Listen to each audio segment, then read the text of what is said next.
Es momento de análisis político en BTV Noticias y se habrá para analizar en una jornada como la de hoy después del Consejo de Ministros de ayer. Y para eso le doy la bienvenida a Óscar Botinelli, presidente de Factum. Vamos a hablar de las medidas del gobierno y las definiciones ideológicas. Óscar, ¿cómo estás? Bueno, no vamos a hablar de las medidas en no sí, de las medidas sino en sí. de la concepción política e ideológica que hay detrás de esto. Primero, cuando hablamos de político ideológico no creamos que es derecha-izquierda, porque nosotros vamos a hacer algunas comparaciones, sobre todo con Alemania.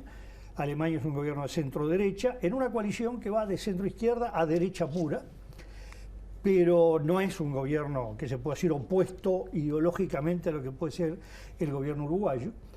Y después en lo económico vamos a señalar algo. Sí, lo que resulta claro con distintas señales es que hay un degradé entre Partido Nacional, los socios de la coalición Partido Colorado y Cabildo Abierto, que en lo sanitario y en lo económico manejan matices diferentes al del Partido Nacional del Presidente de la República y el Frente Amplio.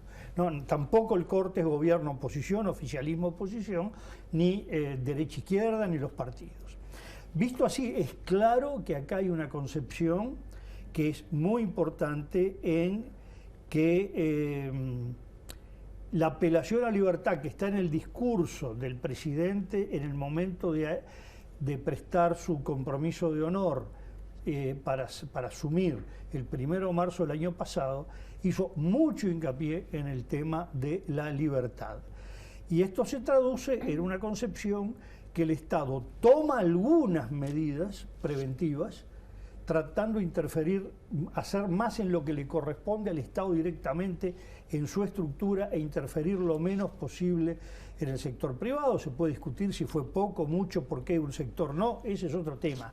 Pero lo que, por ejemplo, cuando se habló de los bancos, dice, bueno, en los bancos estatales, vamos, y los privados, ese es tema de los privados. Vale decir, hay una definición muy clara que yo o el gobierno se mete lo menos posible en el campo privado. Y por otro lado, bueno, ¿qué le compete al gobierno? Bueno, acá es resolver las medidas preventivas. El Estado hace lo que está dentro de la estructura del Estado. Lo otro es responsabilidad de la propia gente y de los privados. Esa es un poco la concepción ideológica, coherente.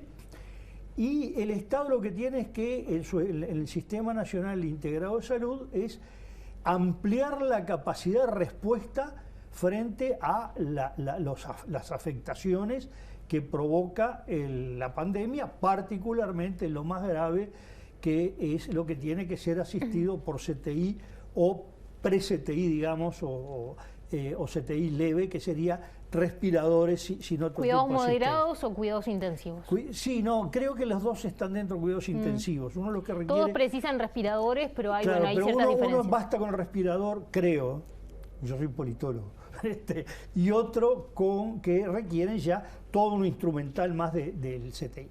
Y esto claramente hay que entenderlo, es una definición que la base ideológica es fuerte, es coherente. Se pueden no ser coherentes todas las medidas, es una discusión que puede haber, pero es coherente y está fundamentado en el discurso de asunción del 1 de marzo, ¿vale? Es decir, no hay un giro, no hay una sorpresa. Ahora, ¿cuáles son las posturas en esa tensión entre privilegiar lo sanitario y lo económico que bueno, hemos estado debatiendo sobre eso desde el comienzo de la pandemia? Bueno, claramente hay una tensión ahí que están tratando de administrar.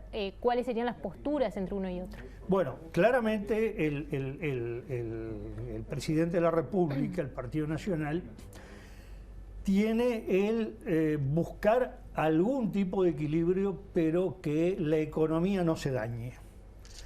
El Frente Amplio, en esa tensión, claramente se manifiesta que lo sanitario es lo más importante y lo económico en cuanto a lo social. Y digamos que ahí con degradé aparecen más o menos Partido Colorado y Cabildo Abierto. Digo más o menos porque no es claro cuál está más hacia un lado o hacia el otro. Sin duda, hacia el discurso del 2 de marzo, que hubo propuestas de los dos partidos socios, las propuestas de Cabildo fueron las más fuertes desde el punto de vista económico, desde el punto de vista de lo que tiene que hacer el Estado, incluso hasta con la propuesta de una reforma al actual esquema tributario, sobre todo al IRPF y a las exenciones. Entonces, ahí lo que tenemos es esto. En general, y vamos a hablar de Europa, porque tiene mucha similitud con Uruguay en su cultura, en su forma de manejar la política, no es lo mismo Estados Unidos, no es lo mismo otros países de América Latina, y en Europa es claro que gobiernos de centro-izquierda, de centro-derecha, con la excepción de Suecia, que ahora giró, los demás habían hecho una apuesta muy fuerte a que lo sanitario está por encima de lo económico. Es decir, este equilibrio en esa comparación, digamos, Uruguay se destaca en una línea diferente. No estoy comparando ni con líneas negacionistas tipo la que llevó adelante Brasil o el gobierno de Trump en Estados Unidos, ni con otras discusiones políticas que puede haber tipo Argentina, etcétera, ¿no?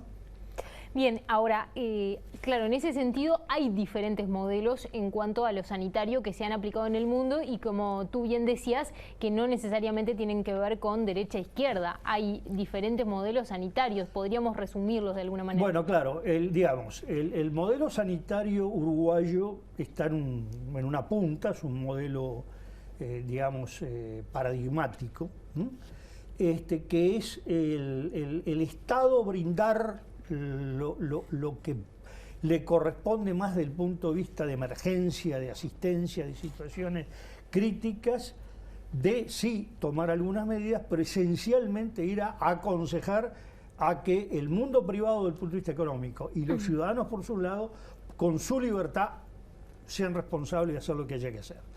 En realidad lo domina, eso fue lo de Suecia. Lo que pasa es que Suecia además estaba fundamentado en una concepción sanitaria de que se iba a lograr lo que se llama la inmunidad de rebaño, es decir, que se contamine la mayor cantidad de gente posible, eso inmuniza.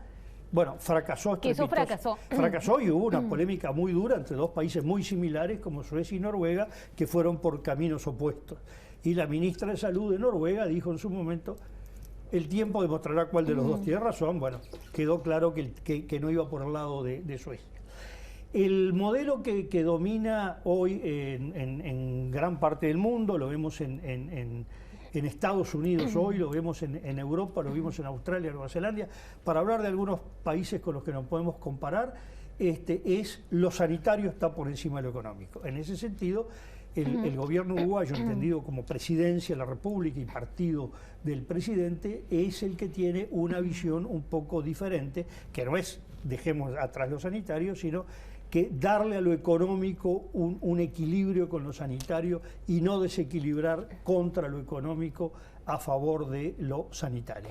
Y en ese sentido, Óscar, si me permitís, tal vez este modelo fue relativamente exitoso, se puede pensar, el año pasado, en la medida en que, bueno, no estaba de repente descontrolada la situación de casos, o sea, la exhortación a la población, en todo caso, podía pensarse que tuvo algún efecto o no, habrá que ver cuáles son los motivos que llevaron a la gente a, bueno, mantener ciertos cuidados. El tema es cuánto esta exhortación ahora es efectiva cuando la situación sanitaria está descontrolada, ¿no? Aclaremos, cuando se habla de lo económico hoy, en casi todo el mundo, no es la postura del equipo económico uruguayo. No se está hablando, como era lo habitual hasta hace un año y medio, déficit fiscal, grado inversor, cuentas públicas, sino cómo impactan en la gente individualmente y en las empresas, sobre todo pequeñas y medianas empresas, ¿no?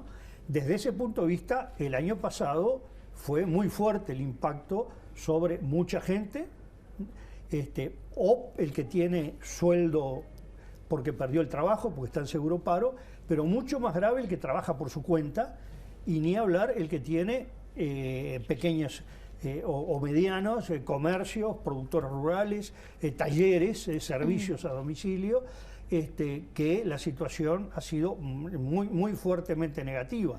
Hay cifras de 70% de afectación, de hogares, de empresas, etc.